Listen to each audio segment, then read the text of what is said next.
Calling case number 15-56881, the people of the state of Michigan versus Michelle Angela Blair. Ms. Blair is charged in this case, count 1, child abuse, first degree. Felony, life or any term of years. Count 2, child abuse, first degree.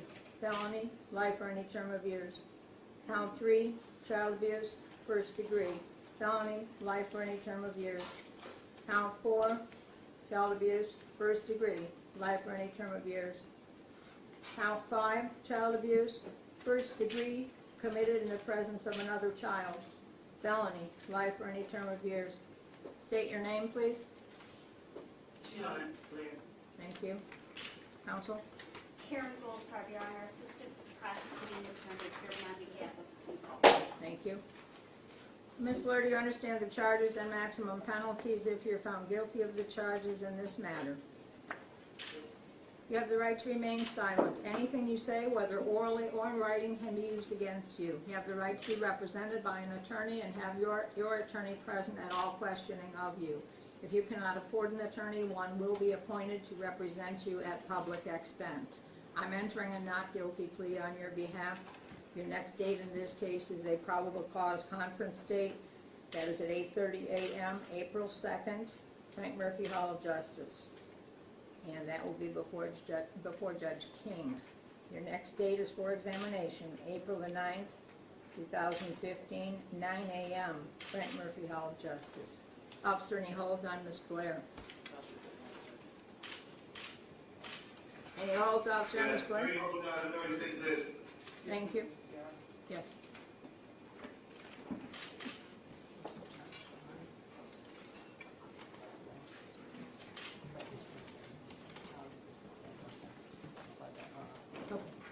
All right, I've been reminded by the clerk, thank you very much, that for examination, the time is 1:30 p.m.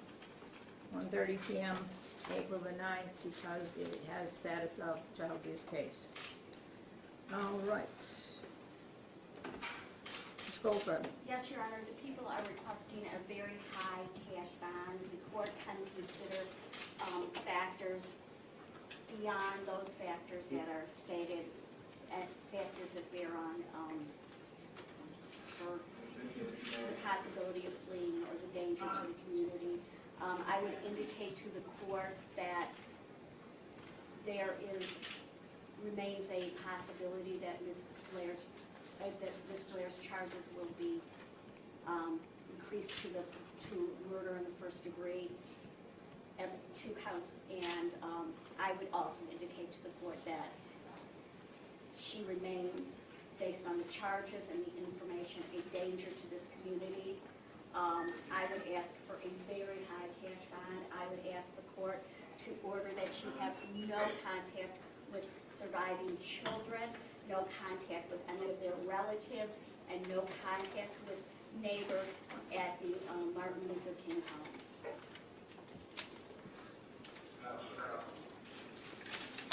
Thank you, Ms. Goldfarb. I think the defendant responded in some way.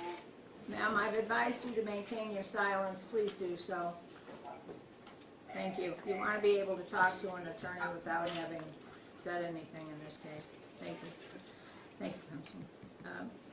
Certainly the charges in this matter are so heinous that I am going to place the bond at $1 million, cash or surety. I will grant your request to have no contact with the 2, as I understand, 2 surviving children, and no contact with any relatives, and also no contact with any of the neighbors. She's gone. Thank you. Reading my notes. Okay. I was saying, I don't know when you departed, but I was saying that the charges are so heinous that I am ordering, if the bond is going to be $100,000 cash or surety. You are to have... I thought the court said $1 million. I'm sorry. I said $1 million. I apologize. Thank you. Thank you. I'm sorry, Your Honor, $1 million or $100,000? $1 million. Sorry. was trying to remember where I was when she apparently disappeared from the camera. $1 million, cash or surety. And the defendant is to have no contact with the surviving children, no contact with any of the relatives who may have some custody or control of the surviving children, and no contact with any of the neighbors in the King apartments. Now you may step aside. Thank you, counsel. The court makes a finding based on the report and evaluation of Dr. Margot Gilbert. The court makes a finding that the defendant is competent to stand trial. That being the case, Your Honor, is the defense going to withdraw the request for an evaluation of criminal responsibility at this point? We will, Your Honor. okay. So ordered. And if you agree that the defendant is competent to, we would stipulate the defendant is competent to withdraw that request? Yes, Any sir. evaluations? Yes. All right. Very well. Okay. Now, I guess it would be necessary for us to set a preliminary examination date. However, after some sidebar discussions, I understand there's some other developments. Yeah, Your Honor, it was my understanding that you were going to have a preliminary examination date today should those reports come back and indicate that Ms. Blair was competent. I have spoken with Ms. Blair about the preliminary examination. She understands her rights to a preliminary examination. However, she wishes to waive her right to this exam and be bound over to the circuit court complaint and warrant before you as an executed waiver. What's your name, ma'am? Michelle Blair. Please raise your right hand. You swear or affirm to tell the truth, the whole truth, and nothing but the truth, so help you God? Yes. Thank you, ma'am. You understand you have the statutory right to have a preliminary examination. By waiving the same, you'll be bound over to Wayne County 3rd Circuit Court as you stand charged with the complaint and warrant. Yes. You understand the nature and the purpose of the preliminary examination? Yes. You understand if you were to have one, the prosecution would have to establish that the crimes you're charged with in the complaint and warrant were committed in the city of Detroit, that there's probable cause to believe you committed them. Yes. Is anyone forcing you to waive your No. right? Has anyone promised you No. anything? Are you doing so freely and voluntarily? Yes. Any objection from the people? People have no objection to the waiver. The court finds the defendant's waiver is made knowingly and voluntarily and freely given. The court will therefore bind the defendant over to Wayne County 3rd Circuit Court, Criminal Division for further proceedings. The arraignment on the information, date, and time will be June 26, 2015 at 9:00 a.m. Is there anything else? Nothing further. I have a question. To my understanding, to get a trial is to get to the truth, right? I'm already saying that I did it. I'm freely giving myself and accepting life in prison. My son is worth that to me. So what I don't understand is, from what I heard today, why the prosecutors are dragging their feet. If I'm already giving myself to you, like, hey, I did this, what's the problem? You get what I'm saying? I'm not going to come back like, oh, I didn't understand my rights. I'm not a coward. You get what I'm saying? All I know is this. My son is 8 years old right now. He's going to forget a lot about me, okay? When he look back at all this media coverage from these bottom feeders, I don't want him to see that I stood here like a coward. I did what I did, and I did what I did for my baby, period. And he going to see me standing up, taking my responsibility. I will happily do life in prison for my child. That's period. So I don't understand what other paperwork is there to do. Well, Ms. Blair, I appreciate what you just indicated to the court. These are some very serious charges. And I understand all of them. If y'all you've seen it. Give me an opportunity. I've confessed 3 times. I'm not going to stop saying what I did. You get what I'm saying? I understand. These are very serious charges with very serious consequences. If you were to plead guilty to a first-degree murder charge, that is life in prison without the possibility of parole. I know this. Understand also that that's a very unusual position for someone to take. What I did was unusual. Yeah. But it's normal for me. Because no 8-year-old boy, he was 6 at this time, he was being raped. No. You understand what I'm saying? No. Don't nobody know what he went through. Nobody know. All y'all know is what I did. All I know is why I did it. Get what I'm saying? So it's like, unusual as it is, it's like, Well, what I'm asking. I'm not giving y'all the runaround, so it's like, what is taking so long? Get it? I understand. What I'm asking, though, is that your next court date is going to be a week from today. I want you to take that week and think very seriously. And it sounds like you've already had your mind made up. Yes. But I want you to take that week and think long and hard about the consequences of pleading guilty to a first-degree murder charge. I'm not going to say that you can't do it. Nobody's I dragging don't their need a feet. week. Listen to me. But we want this to be done very carefully. We want it to be done right. Y'all got the paperwork saying I'm competent. Yes, ma'am. And I just told you, my son's going to forget a lot of things about me, but he will not forget it. He goes on media, websites or whatever, looking back over the years. When he is old enough to understand exactly what I did, I want him to look back. He's going to know how important he was and still is to me. I'm happily saying life in prison. If you had a death penalty, I would take that. I don't care. That's my baby, period. I'm not going to change my mind. I'm not changing anything. I don't need the week to think about it. It's just what it is. We have a practice approach. Have a seat on this box.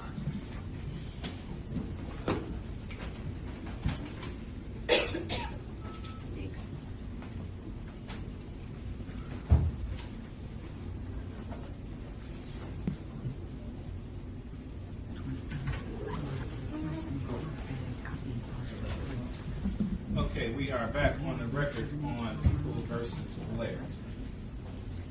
As I indicated to you, Ms. Blair, this is a very sensitive situation in which we have to make sure that all of our T's are crossed, all of our I's are dotted. Okay? In doing so, the last time you were before me, I had you evaluated by the Forensic Center and at the request of your attorney, Mr. Harris, an independent doctor. Now, I have the report back from the Forensic Center that says you're competent. Okay? Because these are such unusual circumstances, I need to have everything before me. I need to have all of the doctors on the same page indicating that you are competent. I don't have that second report from Dr. Shiner yet. Okay? The forensics one is not good enough? No, that's why we requested an independent too.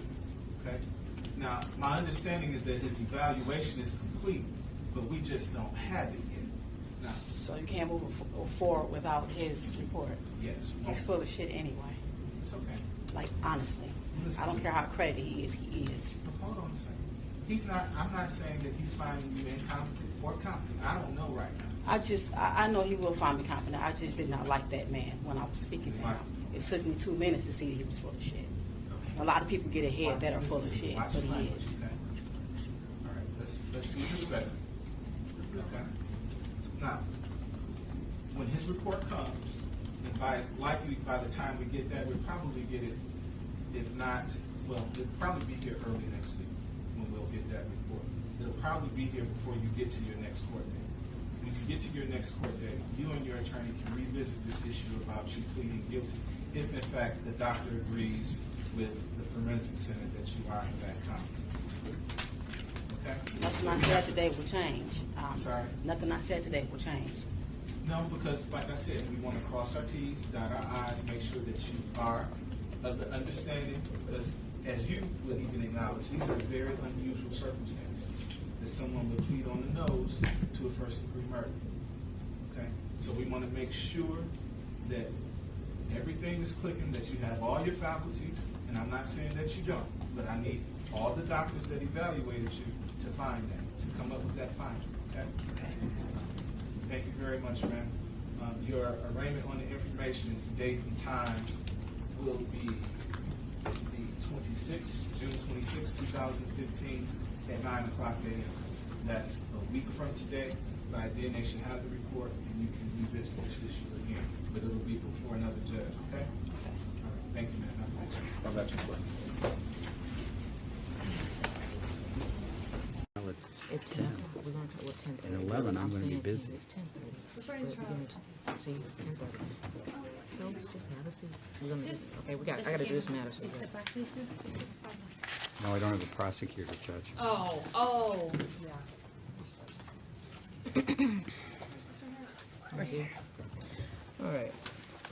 Calling case number 1500521, the People versus Michelle Blair. This matter is before the court for arraignment on information. Good morning, Your Honor. Robert Spada, appearing on behalf of the people. Good morning, Your Honor. Wyatt Harris, P54891, on behalf of Michelle Blair, who stands to my right. Okay, Mr. Harris, for purposes of the arraignment, how would your client like to plead? We waive formal reading of the information and stand mute, Your Honor. Okay.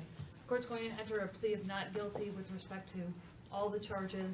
I was presented a number of issues this morning in chambers, one of which is, I believe, in addition to me receiving this for the first time, Mr. Harris, you only recently got a copy of the independent psychiatric examination, as did the prosecutor.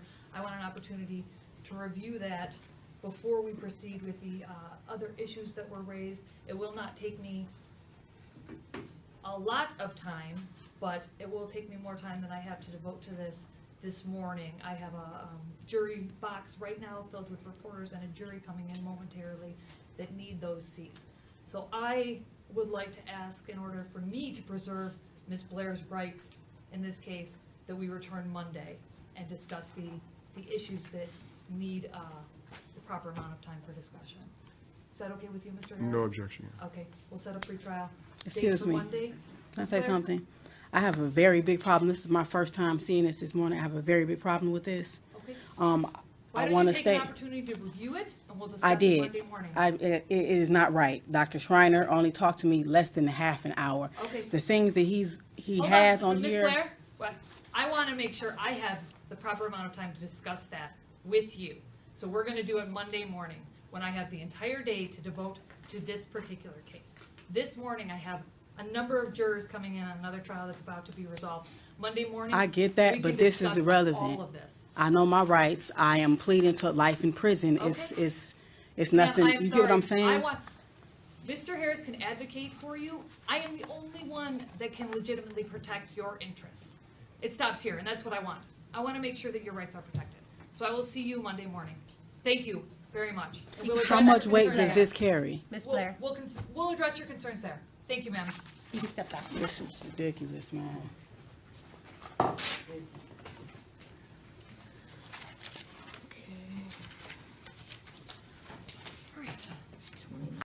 All right, Ms. Blair, we're here today because you've indicated that you want to plead guilty to two of the counts that are identified in the information. Since much of today's proceeding will be a dialogue between me and you, the first thing I'm going to do is swear you in. If you please raise your hand. Do you solemnly swear or affirm that the testimony you're about to give today will be the truth? Yes. Thank you. What is your name, ma'am? Michelle Blair, Ms. Blair, how old are you? 36. Are you a United States citizen? Yes. Okay. Before we get to the plea-taking procedure, I'd like to discuss the issue of competency here. I know last Friday you said that you had a number of issues with respect to the Shiner report. Yes. However, there already is a forensic center report that deems you competent to stand trial and proceed in this case. Mr. Harris, am I right in understanding you wish to object to the Shiner report in its entirety? We wish to object to some of the facts that are identified in the Shinery report. We would accept the conclusion that she's competent to stand trial and competent to waive her Miranda and criminally responsible. Your Honor, may I hand you the documents that Ms.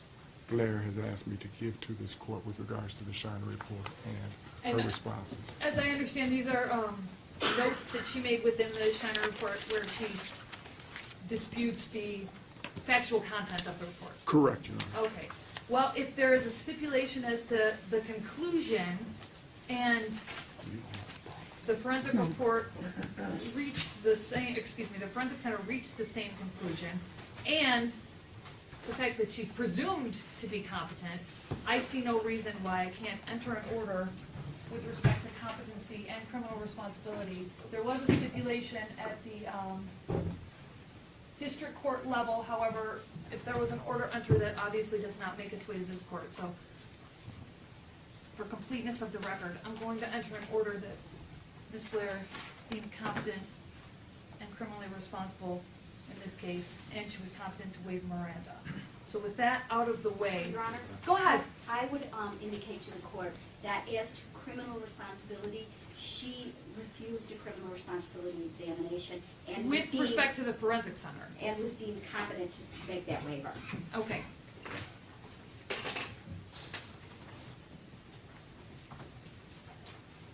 All right, Ms. Blair. Now, the information I have before me is that you want to plead guilty to count 2, the premeditated murder of Stony Blair, Yes, and count 3, the felony murder of Stephen Barry. yes, Okay. Am I correct that you want to plead guilty to those counts? yes, Okay. You understand that if I accept a guilty plea, you'll be subject to a mandatory sentence of life in the Michigan Department of Corrections without the possibility of parole for both cases. I understand. Okay. You understand Michigan does not have the death penalty? I do now. Okay. All right. I want to make sure that you understand this isn't a sentence agreement between you and the people. You're voluntarily admitting to these 2 counts and subjecting yourself to those sentences. Yes, Is that correct? Is that a yes? yes, Okay. All right, Ms. Blair. I'm going to go over each of the rights. I see that you've signed the settlement offer notice acceptance. So just bear with me. I'm going to read all of these and then ask you if you read them, understand them, and if you have any questions about them, okay? okay, Okay. All right. Do you understand that if your plea is accepted, you will not have a trial of any kind, and that you're giving up the rights that you would have at a trial, including the right to be tried by a jury, to be presumed innocent until proven guilty, to have the prosecutor prove beyond a reasonable doubt that you are guilty, to have the witnesses against you appear at the trial, to question those witnesses, to have the court order any witnesses that you may have for your defense to appear at the trial. You also have the right to remain silent during the trial. You have the right to not have that silence used against you, and you have the right to testify at the trial if you want to testify. Do you understand those rights? I do, You understand by entering a guilty plea, you're waiving those rights? I do. Do you have any questions about those rights? No, Okay. Do you also understand that if your plea is accepted, you will be giving up any claim that the plea was the result of promises or threats that aren't disclosed to me at this proceeding, and that it was not your own choice to enter the plea? Do you understand that? I do. Okay. Am I right in understanding that this is your choice to enter this Yes. plea? Okay. And do you also understand that if your plea is accepted, any appeal from your conviction and sentence pursuant to this plea will be by application for leave to appeal and not by right? Do you understand that? Yes, Okay, so if you were convicted by a jury, you would have an automatic right to appeal, but if you enter a plea, you have to convince the Court of Appeals that they have to hear your case. Do you understand that? I do. Okay, fair enough. Now, Ms. Blair, I want to be absolutely clear. Has anyone forced you or threatened you to get you to enter a guilty plea today? No, This is your own choice. yes, And you've made this after discussions with your attorney, Mr. Harris. yes, Okay, Mr. Harris, so the record's clear. Do you have any sort of record of how many times you've discussed entering this plea with your client? At least 3 times, Your Honor. All right, has Mr. Harris discussed with you that you will need to establish what's known as a factual basis? yes, Okay. Has anyone made any promises to you in order to get you to enter this plea? no, Okay. Again, this is your voluntary choice to enter this plea. it is, Okay. And subject yourself to a mandatory life sentence. yes. Okay. All right, now let's go through. Ms. Blair, what did you do to Stony Blair that makes you guilty of premeditated murder? She raped my son. I intentionally killed her. How did you do that? Starting from the beginning, when I found out about what Stoney was doing to Matthew, it was 9 months later after finding out about Stephen. So for the whole 9 months we were in the house, she was still raping my child. I did not know that. When I first found out, after Maddie told me, I took a minute because I was not understanding, that she did that to him. But I repeatedly punched her. On many occasions, my son, I told him to tell me every single thing she did to him. So as he was telling me more and more things that she did. I assaulted her every time he told me what she did to him. By assault, I mean I punched her.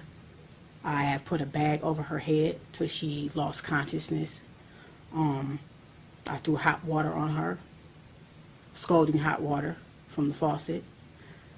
Did you hit her in the head with a wooden Yes, stick? I hit her on her head multiple times, over and over.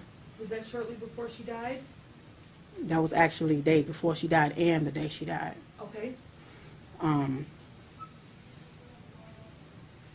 hit her on her back. It's like with her tailbone.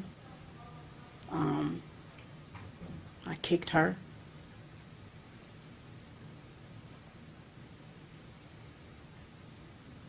Okay, I just want to clarify a few things. And perhaps you don't know, but did this happen on or about May 25th, 2014? To the best of your May recollection? 25th is actually the day she died. Well, the day I killed her.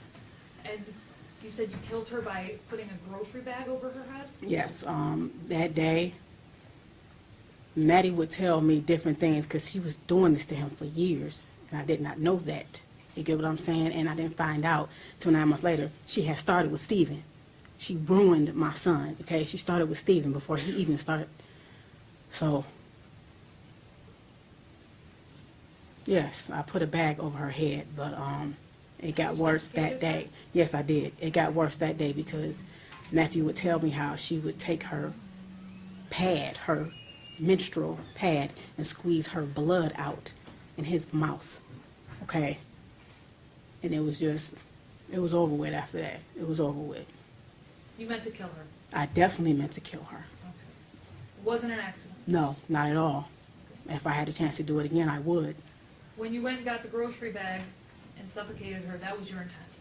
Yes. She was standing in the bathtub. I was throwing hot water on her. My son was standing to my right outside the bathroom door, and he was telling me everything he was telling me. I looked at her, and I'm like, "You did this?" And she was like, "Yes." So I actually had a stick, and I was hitting her in the head. Every time he told me something, I hit her very hard in her head, and I was throwing hot water on her. And when I actually took her out of the bathroom, I took her back in her room, and I just kept staring at her, and I said, excuse my language, but I'm like, why the fuck would you do this to him? Just like, you know, I'm constantly asking her. She kept saying, I hate him. And I'm like, you hate him? You know? And she admitted to me that she hated Gabrielle, she hated Steven, she hated everybody. And I'm asking her why. She says, because everybody always think Matthew's so cute. And I'm like, so you like your brother, because you get what I'm saying. So I meant to. I definitely meant to.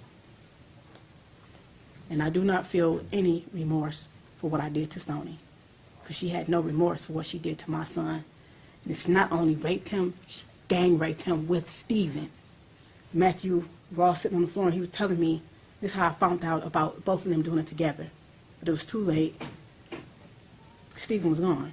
But Matthew told me that Stoney would actually make him sit there while, in his words, him and Stoney, her and Stoney did the nasty stuff, and then they did it to him. And So this was your way of inflicting punishment? Definitely. Okay. Okay.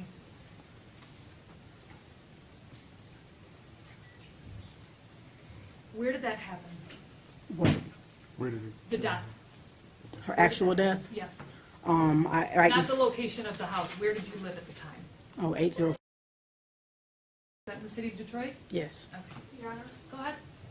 can we ask Ms. Blair if she ever actually saw or witnessed any of these acts with regard to Stoney or... Okay. Yeah. Did you ever actually see anything of any sexual abuse of any kind between either Steven and Stoney and Matthew?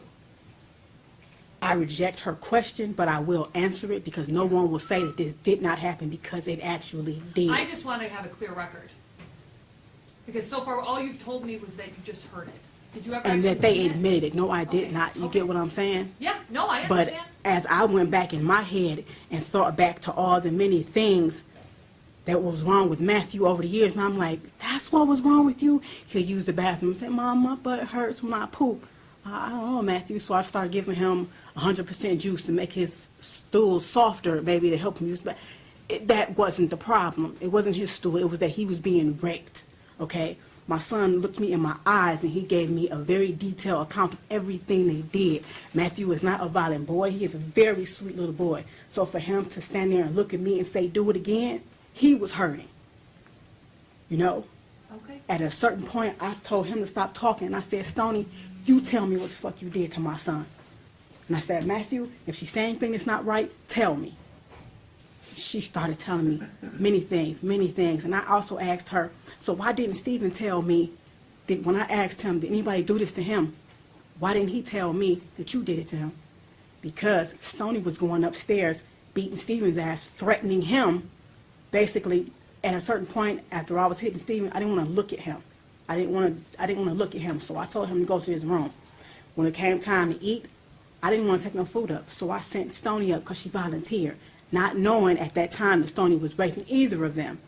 But every time she went upstairs, I wouldn't have known if she hit him or not because I had put many bruises on him. So every time she went upstairs, she admitted to me that she was hitting him also, knocking the hell out of him, telling him, you better not tell her nothing. Okay. You get what I'm saying? I understand. When she admitted these things to you, were you always being physical with her? The first time, no. We were sitting there. Okay. She denied it constantly. And I'm like, Stoney, you better tell me the fucking truth. Matthew's sitting here. He don't know nothing about it. He constantly, you get what I'm saying? Who would admit that? Who would admit that if they did not do it? All right, tell me what happened to Stephen. Basically the same thing. Can I ask you a question first? The people standing behind me, this woman who just asked the question, is she trying to make it seem like this did not happen? No. We just have to have a clear record. Okay. Can I have This a is your moment? time to talk. Go Can I have ahead. a moment? Well, all we're trying to do is just make sure that the record is clear. Okay. And so, don't worry about them behind you. Just deal with the person when she asks you. I mean, right now, Thank you, ma'am, ma'am. this is just you choosing to plead guilty. The people did not have any sort of plea agreement. Yeah, because, with you know, at all. it's like I'm willing to take a polygraph test. It's like, because I understand people don't want to hear me, period, but I'm willing to I'm take it here. on I'm listening to everything. you. Tell me what happened to Stephen. I came home one day. My daughter, Gabrielle, my oldest, met me at the door, and she's like, Mom, come see what Maddie doing with his dials. And I'm like, what is he doing? He was making one dial, his little wrestle man, hump on top of the other. You know, I'm like, Maddie, why was you doing that? I said, anybody ever do this to you? He said, no. I said, then why are you doing that? And he said, yes, Stephen did. And I was like, so this is the first I'm hearing about that, period. This was 9 months before Stoney. Okay, Stoney wasn't downstairs, and she was always in the background. I wish to God I had questioned everybody together, but I didn't. Would you say this was around August 30th, 2012? No, this was before August 30th. August 30th is when he died. Okay. This was When- maybe a week and a half. Before he died? Yes. Okay. So that, Matthew telling you that set off some action? Yes, I went that you upstairs did- because you can go Stephen was upstairs in his and Matthew's room. And I went upstairs and I said, Stephen, Matthew said you was humping on him. And then Stephen stood up and he looked at me, and right then I could tell something was wrong in his face because he was just like this. Any normal kid, I know my kid would have been like, what? That's not what he did. He stood up and looked at me like he done lost his mind, okay? And it just, hearing that from him had me fucked up in my head, period. But I asked him, I said, Stephen, tell me the fucking truth. Was you humping on Matthew? He said, yes, but that was all. And I said, did you hump on him with your underwear off? He said, no. Matthew yelled out, yes, he did. And I just remember going in the hallway, walking back and forth, like, and I walked back up, and I was like, you fucked your brother? You get what I'm saying? You fucked your brother. So I'm looking at them, too. I'm looking at them like, what? I can't understand. So I start punching Stephen. You know, I'm like, what the fuck is you doing to him? I just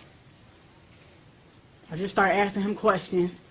Matthew, at this point, is just spilling out. He's just spilling out. And Mom, and he's doing like this, and he do this thing almost every night.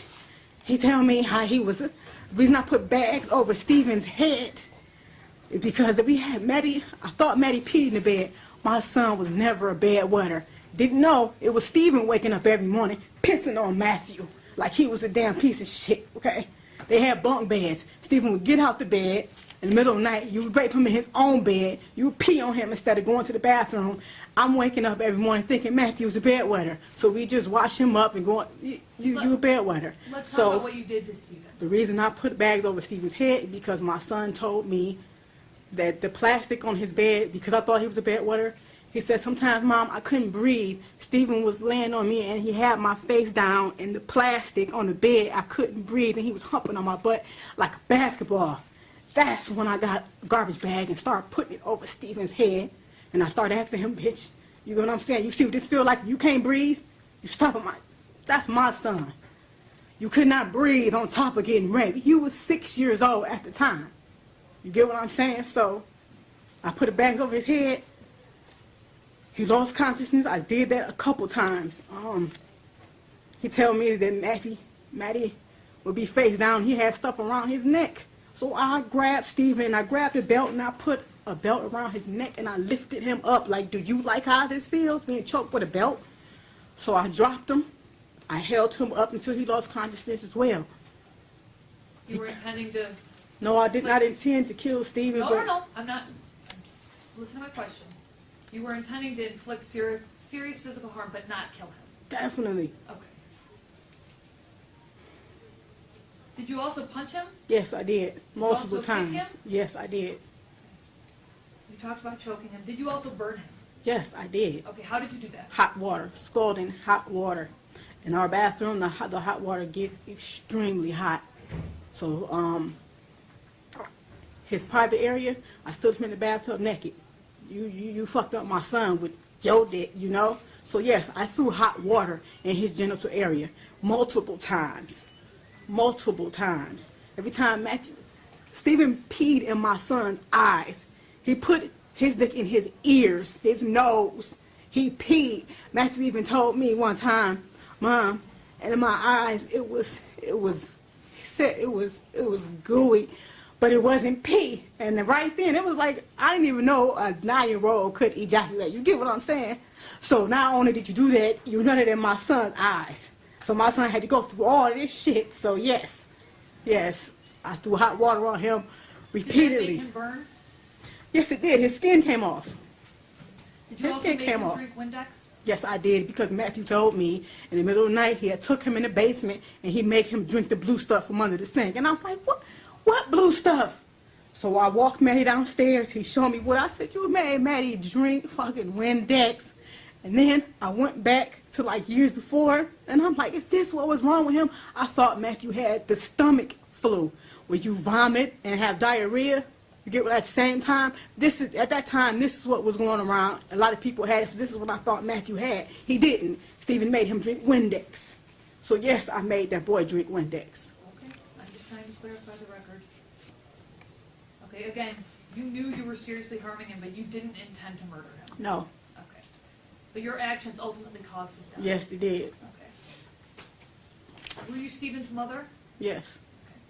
He was in your custody? I don't claim him as my son now, and I do not claim Stoney as my daughter. I have 2 children. That's it. Stephen and Stoney are demons, period. Listen to my question. At the time he died, he was in your custody or care? Yes. Okay.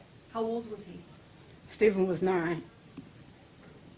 And again, did this happen at your house in the city of Detroit? Yes. What you did to Stephen was punishment for what you did to Maddie, is that right? For what he did to Maddie. Sorry, Yes. for what Stephen did to Yes. Maddie. That was punishment. All And right. if I had killed Stephen intentionally, I definitely would be proud to say I did. But I didn't. But I know all the things that I did to him, how I hurt him, I know it did cause his death. You know what I'm saying? It was like that day, the day that he died, I went in his room, it was throw up in front of him on the bed. I got him up. He said he had to go to the bathroom, but he couldn't use the bathroom. By the time we came out the bathroom, his breathing was crazy. Stephen usually has a strong heartbeat, but it was really faint, really, really faint. And then all of a sudden, he just started going like this, and I was holding him. We were both sitting on the floor, and I'm actually holding him up. Couldn't even hold a sip of him. I'm like Stephen, doing like this, because the day before that, I actually said I'm going to stop, because I looked in the room and like, he is toe up, you know. Were you starving him at this time as No, well? I never starved him, and that's another thing that they're not understanding. He may have lost weight, but because they had their hands in Matthew, and they controlled him in every type of way, down to food. They would take his meat, basically. We didn't always eat together. I thought him and Stephen was very close, so Stephen would manipulate me. Mom, can me and Maddie eat up in our room? I'm like, yeah, go ahead. I'm thinking that's his best friend, that's his brother. That's how he made it seem. But that's a lie. he kept Matthew up under his wing on purpose. Matthew never wanted to be around Stephen, and I don't know how I didn't see that. So they would take his food. They would actually only let him eat his vegetables. So yes, when I fed Stephen, he only got vegetables and like healthy things, and it was minimal, like oatmeal and things like that. He did not get meat. You stole from my son, and actually when I tried to feed him, my son Matthew said, "Mom, that's bowl. They used to take my food all the time. That's bowl." You get what I'm saying? So yes. Now Stoney, I did starve her. I did.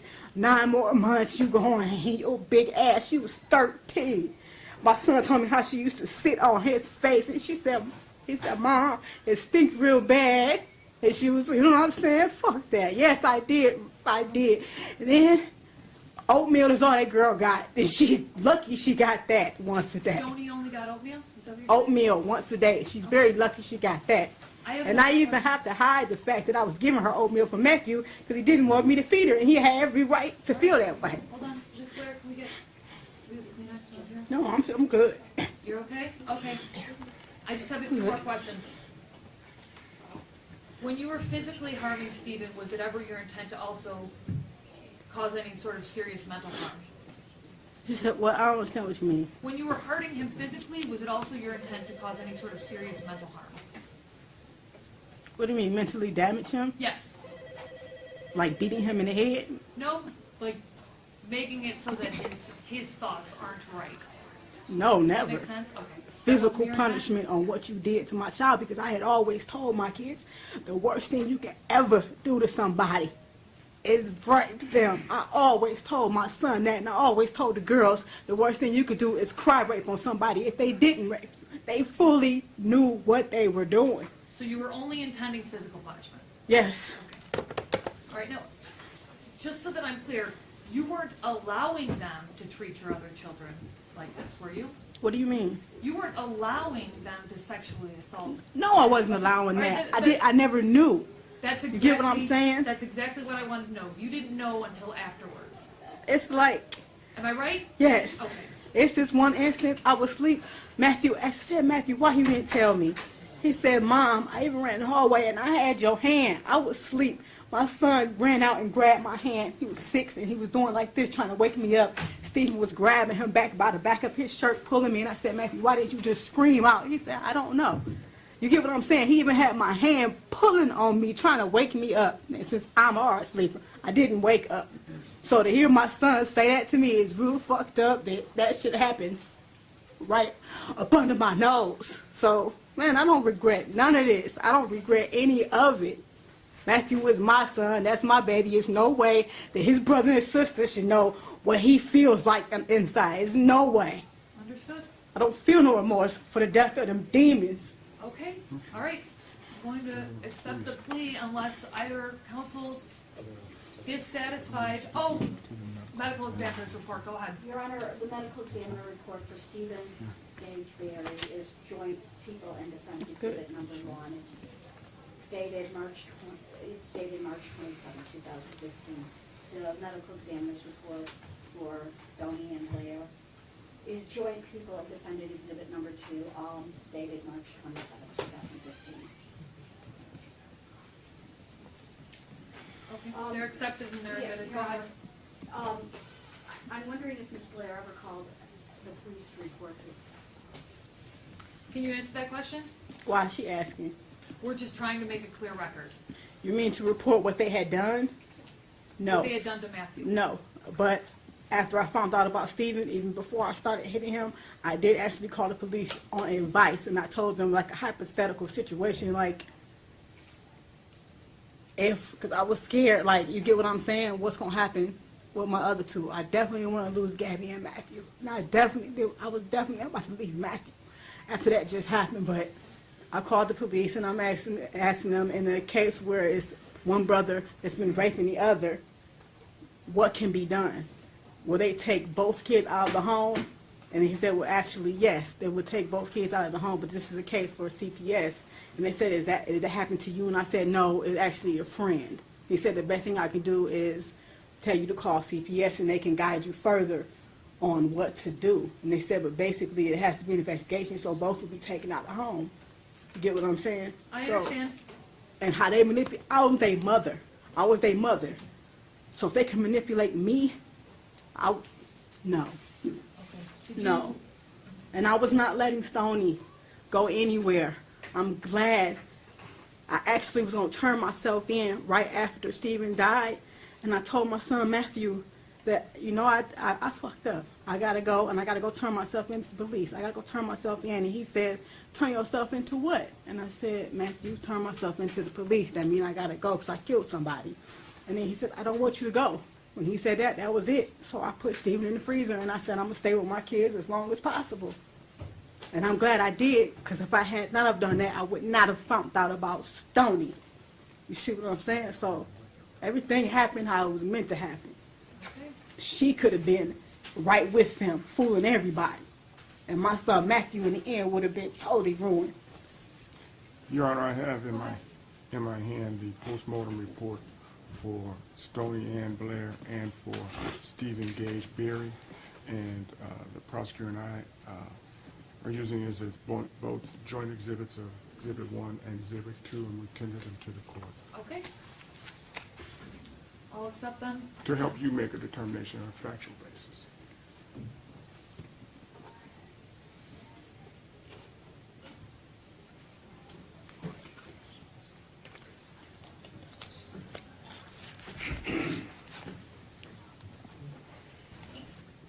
The medical examiner's reports have been accepted as 1 and 2, and they are consistent with the testimony that was just provided by Ms. Blair. I believe there's a sufficient factual basis to accept the plea at this point. Counsel, or either counsel, would have any promises, threats, or inducements that were not disclosed on this record. The people are not. Defense is not, Your Honor. Are counsel satisfied that the court has complied with the court rules? The people are. Defense is. Okay. I'll accept the plea.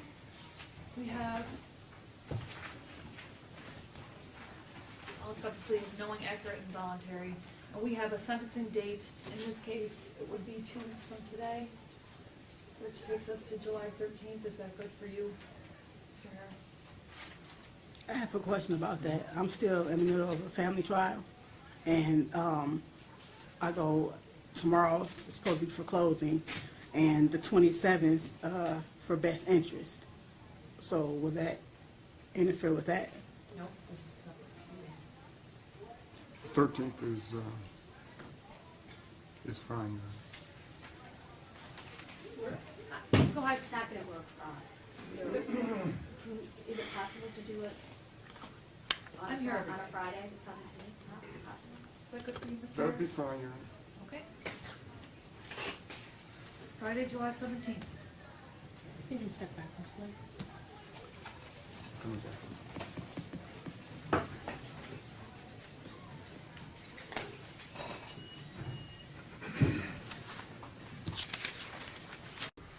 Okay, that put you on hold.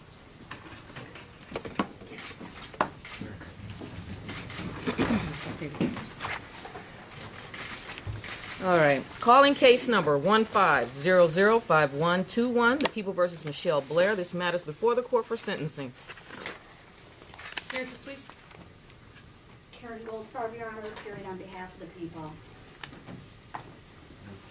Go ahead, Mr. Harris. Good morning, Your Honor. Wyatt Harris, P54891, on behalf of Michelle Blair. She stands to my right. Okay, Mr. Harris, have you had an opportunity to go over the pre-sentence report with your client? I have, Your Honor. Any additions, corrections, or deletions? There are none, Your Honor. Okay. Anything from the people, any victim impact statements to be made? I will state for the record that I did receive a statement from Alexander Dorsey.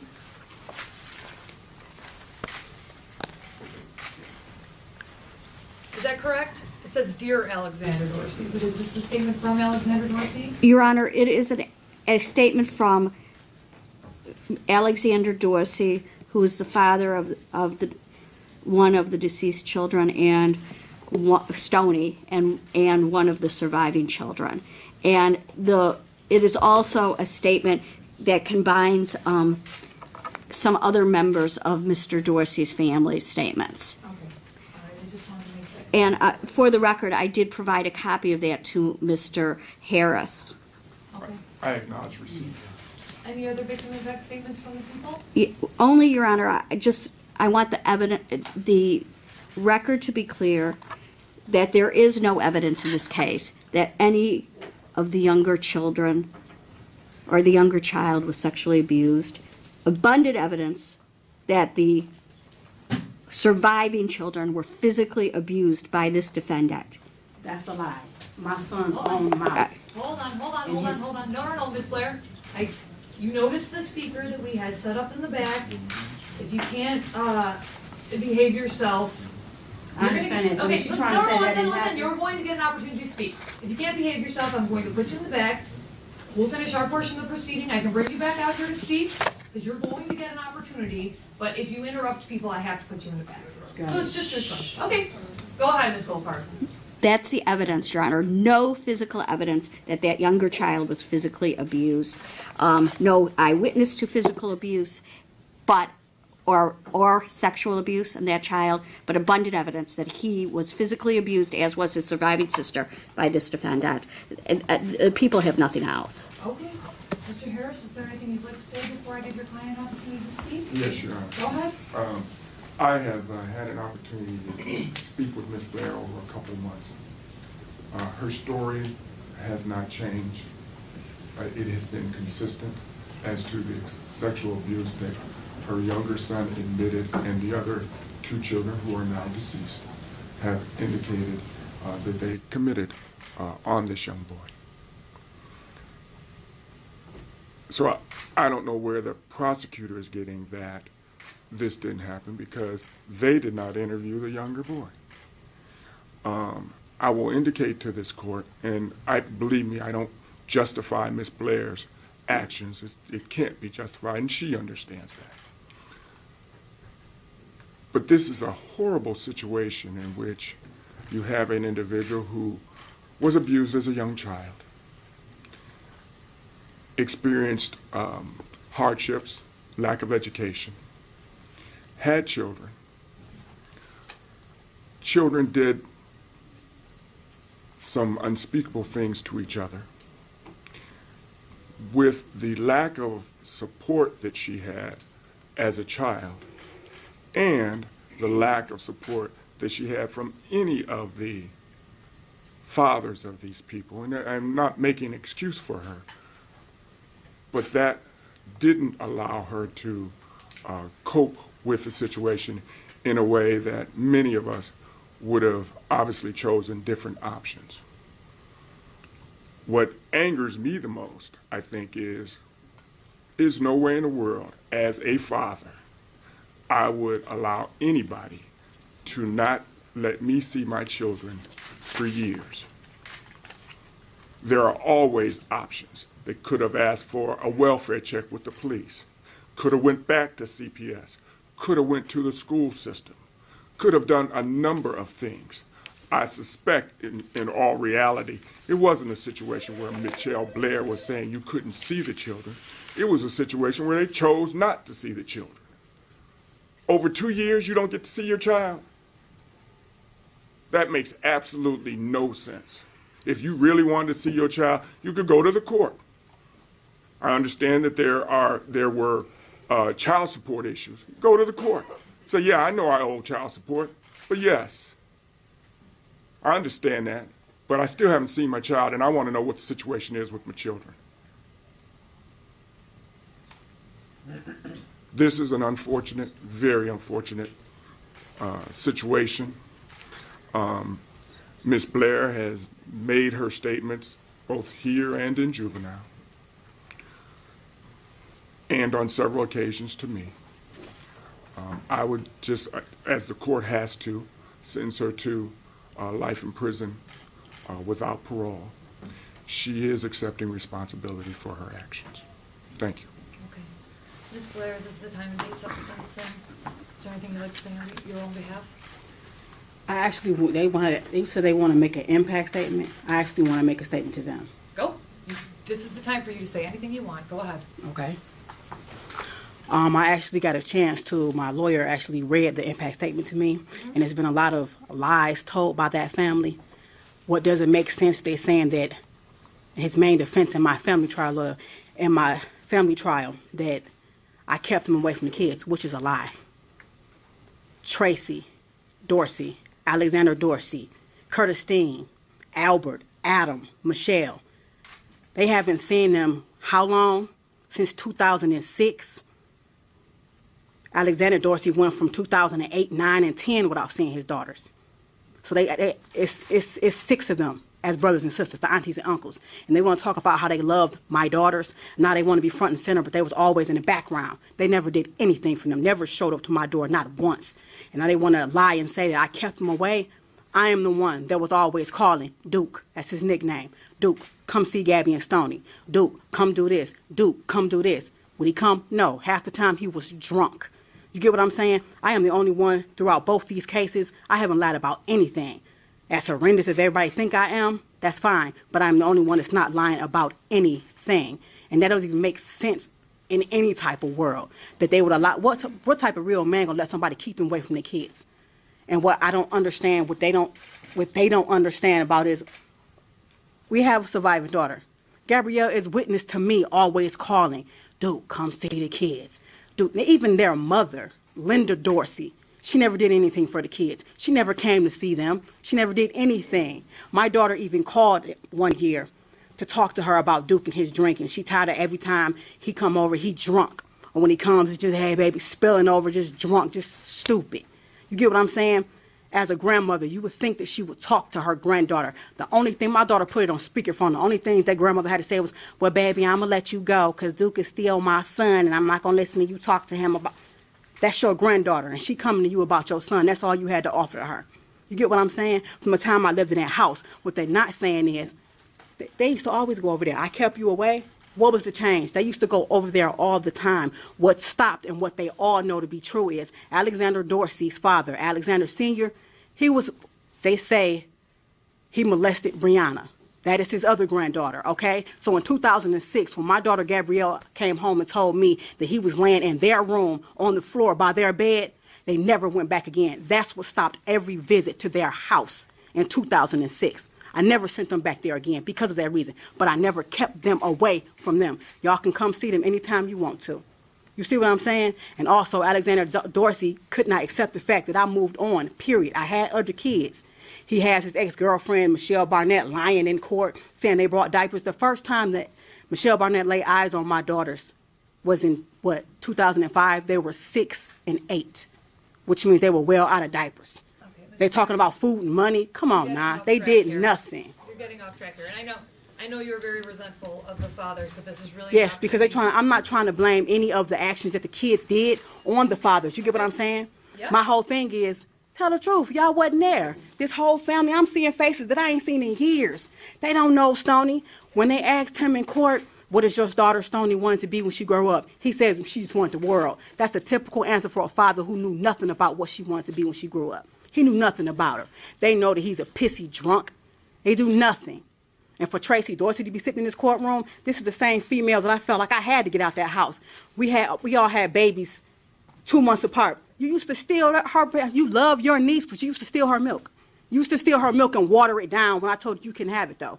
You get what I'm saying? So, yes, that is why I left that household. I couldn't stay there. Again, they were pathetic. Track, though.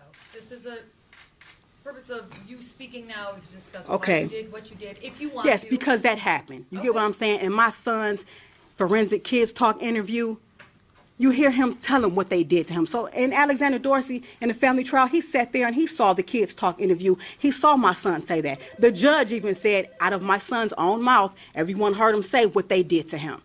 So for them to be sitting there, oh, you just did that because of, yeah, I got my ass beat when I was a kid. Yes, I was raped when I was a child. Am I blaming that on them? No. This should happen to my kid. You get what I'm saying? Alexander's daughter, Stoney, that is not my daughter. She did do that to them. So it's like, get back. That whole Dorsey family, they're pathetic. And I feel like this. You know flat out that Alexander Dorsey, y'all let this Alexander Dorsey, you let him come back and forth and be around them kids when you know damn well he molested one granddaughter before. It wasn't about Alexander Dorsey. Everybody's making about me saying that I kept him away from the kids. I never did. Okay. Well, so that'll come out July 27th when my daughter did up there. So I don't know why they acting like it's not going to come out. This isn't about Alexander Dorsey. Do you have anything? I'm talking about his father. They're trying to say, you know how I kept him away? I stopped those visits because that man was in that house. If he was already, basically, you knew what he did to his granddaughter, Brianna. So why even let him in the house? Just because he blamed it on being a drunk? Come on now. Like father, like son. Come on, man. Stay focused here. Do you have anything else you want to say with respect to this case? I want to say, this prosecutor, I can't see her face, but I wish I could. You discussed me. The Dorsey family discussed me. Because how dare you say that didn't happen to my son? You weren't there. Y'all was never there. You were the absentee people. Always. So the Dorsey family, down to the mother, to the father, to everybody. I hope y'all live your life well without seeing my child, Gabrielle Blair. You lived well without seeing them throughout their whole life, so live well now. But you ain't got nothing to say to me for what I did for my child, period. All right. Ms. Blair, it's obviously you're still very angry. Because how dare she say that? How dare she say it's no evidence? It's my turn to talk. It's my turn to talk. I gave you an opportunity to speak. As a mother, one of your primary responsibilities was to protect your kids. And in that respect, you failed in the worst possible way. There's nothing that can be done at this point to change what happened. True, that's why I'm asking for life. I know. And thankfully, that house of horrors that you created is no longer in existence. I do pray that your remaining children They will. Will recover. They will. From what they saw and endured in that household. What struck me as rather unnerving was that you stated that your kids got it better than what you had. I fail to see how that's possible when you're still here. You're talking here. about No, the deceased children? No. Let me talk. Despite what happened to you when you were a child, you had the opportunity to grow up. True. You had the opportunity to become an adult. You had the opportunity to make your own decisions with respect to running your own life. And you were blessed with 4 children. Stoney and Stephen are never going to have that. They don't have those same opportunities. And when I think about all of the possible joys that they could be missing out on, one thing that strikes me as the greatest tragedy here is that they will never know what a life is like without experiencing fearing their mother. They will never know the joy of what could have been in their life without having you in it. They lived in terrible fear of you. And I find that just so sad in this case. After all is said and done, you imposed the death penalty on your own children. I did. And you readily admit it, and you want to take responsibility of it.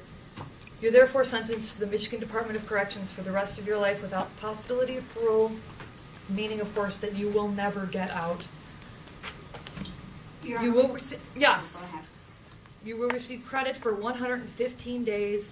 You must pay $60 DNA fee, $136 state costs, crime victims assessment in the amount of $130, court costs in the amount of $1,300, attorney's fees in the amount of $400. These are not consecutive sentences because you weren't advised of that at the plea taking procedure. Since this was a conviction by plea, though, ma'am, you have the right to file an application for leave to appeal your conviction. I don't need any of that. Okay. With the Court of Appeals, I still have to advise you, if you can't afford an attorney, one will be appointed for you and furnished with the necessary transcripts, and that request must be made within 42 days. I tender And, Your Honor, Oh, go ahead. with We were going to address it after. Mr. Harris, go ahead. I am tendering to the court the appellate rights and wrote in the signature area refused and put my initials. Okay, and that's fine. The people still have remaining counts in the information. Go ahead, Ms. Goldfarb. Your Honor, with regard to the information, the people would move to dismiss without prejudice count 2, count 3, or no, excuse me, count 2 and 3 are what she pled to. Count 1, count 4, count 5, count 6, count 7, count 8, count 9, count 10, and count 11 of the information. And again, we are moving to dismiss without prejudice. No objection. Of course. All right, motion granted. You can step back. Thank you.